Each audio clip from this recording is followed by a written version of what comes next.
If you guys only knew how mad I was when I saw that thing come right back up and shake me out. Man, I took two small losses on Momo and I got out basically break even on TNDM. Let's talk about how I got shaken out of Momo. Stay tuned.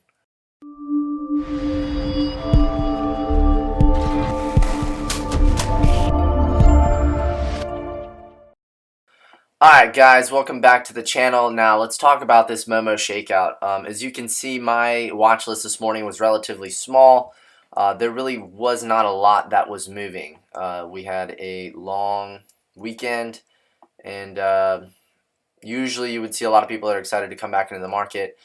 We didn't really have direction until almost 10 o'clock this morning, so on the SPY. Now let's talk about this first trade on Momo. I actually took two trades on Momo. I was actually trying to get a pullback. So I took this trade at 934. So I took it right here in this candle, 250 shares. I wanted to get it, and as it was pulling back to the 9 and just set my stop very, very close by. So let's see here. So I got filled 200. Let's see here, 43.29 at 934. And I actually got kicked out the very next candle. So 934, I got filled right at 93.50. I was gonna have my stop here be at actually, that's right, I got filled at 43.51, and then I was gonna have my stop be the bottom of this candle here. The low is 43.33, so I got filled at 43.32. Lost like 50 bucks or something like that.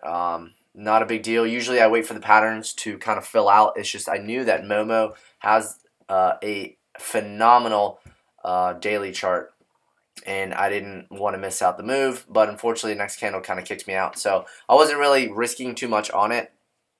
So it wasn't a big deal. There really just was not very much for me to look at this morning, so I was focused on Momo. ZTO and OLED were basically, OLED was selling off all morning, and ZTO was not setting up for crap. So just kind of just sitting here staring at Momo, I'm like, okay, well, might as well take a stab at it.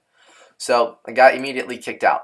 Now, this next trade, I started building a position on it because I saw it starting to base out here. It broke below the lows, and then it just kind of sat there and bounce, bounce, bounce.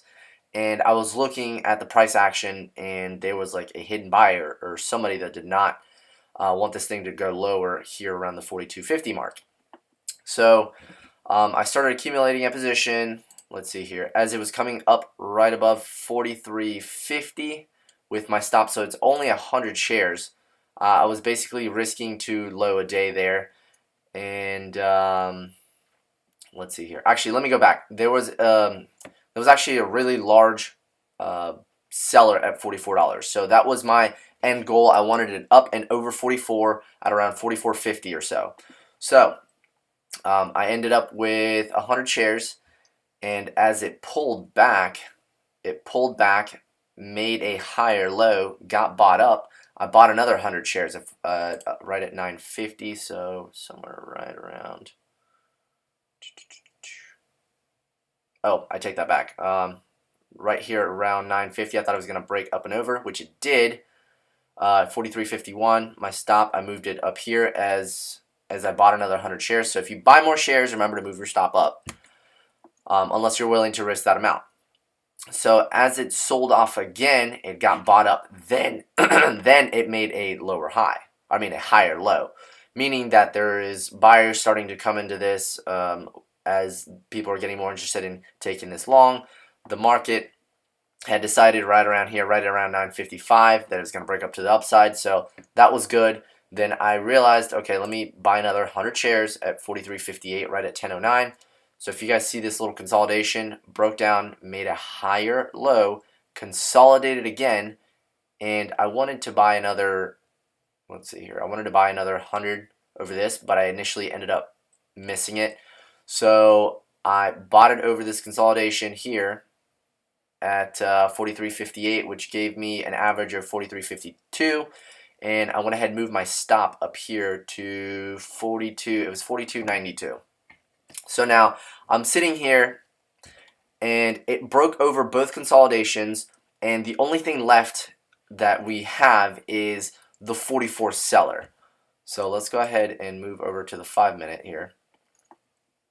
And so I added again, and so now I'm 300 shares long with a stop down here at 42.92, and right here in this candle, right at 10:30, I was thinking, okay, we need to get up and over this 42.75. As long as we stay above VWAP, we should be okay. VWAP in the 9 provides support, so but it actually ended up selling off. Now, why did this happen? Now, if you look at the SPY, let me unlink this. We'll pull up the SPY this morning. Now, we were up very strong. We have a gap to close on the upside, so I was very bullish this morning after this candle here at 9:55. Now, we were trending up, then this candle happened. It came down, broke down below the 9, broke down below VWAP, everything just all of a sudden turned, and it just started heading lower. And I was like, okay, crap, I need to start getting out of my position. So I took, right as it came down to 43, I initially ended up setting my stop at 42.99. I moved it up a little bit, and I was thinking, okay, if this thing starts getting me a chance to start getting out of my position, I'm going to start taking it off. So as it was sitting around 43.38 and just kind of hovering here, I was like, okay, this is my chance. Let me get rid of 200 shares. I got rid of 200 shares, and the last 100, I got rid of 43.37. Now, if you notice, shortly after I did that, my last cover was at 10:37. Now, let's go and look at the 1-minute. This is how frustrating this was. So, last cover at 10:37. Yeah, it was 10:37. Sold off 35, 37. So right here at 10:37, I cannot make this stuff up. Very next candle came up and over 43.50, blasted over 43.80. It came up over 44, and it hit almost my target at 44.50. So it was actually trending, and it did end up hitting my target shortly after. We're sitting up here near 45. I would have been up so much money if I would just have not sold it. But looking back on it, obviously hindsight, now the SPY is, I'm justified. My stop wasn't too close. It had nothing to do with that. It had to do all with what the market was actually doing. That is why I decided to start taking off my shares. You guys are gonna leave some comment like, "Oh, you shouldn't have left your stop so close, or you should stuck with it." Yeah, looking back on it, you can say whatever you want, but at the heat of the moment, when the market starts just tanking, well, not tanking, but starts breaking down below low a day, and it's picked a direction, it's making lower highs. So connect this for you people. Right here, it's making lower high, lower high, lower high, and it's not breaking any of them, and it's trending to the downside. You're going to think that Momo is going to start coming down, and it's not going to hit your target. It's not going to get over the 44 seller. You might as well start getting out of your position.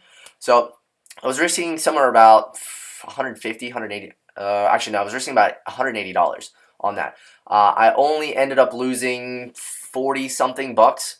So looking back on it, yes, more likely than not, when the market starts tanking and the stock that you're currently in long just all of a sudden starts falling as well, most of the times it will end up going in that direction with the market. The market's still falling, just kind of hovering here near low days, but Momo was just really strong and ended up going the opposite way. Now, yes, I could have hopped back in it, but this thing flew up and over 43.50. I was going to wait for it to try and pull back near 43.50 and I just put my stop down here at 43. That never happened. So, took 2 small losses on Momo, and it blasted past my target. I was right on it. I was literally 1 minute, I was literally 1 minute late on this candle. Last cover, 10:37. When did this thing blast off? At 10:38. What? I cannot make this stuff up, man. So those are all the trades I took this morning. Down like $80.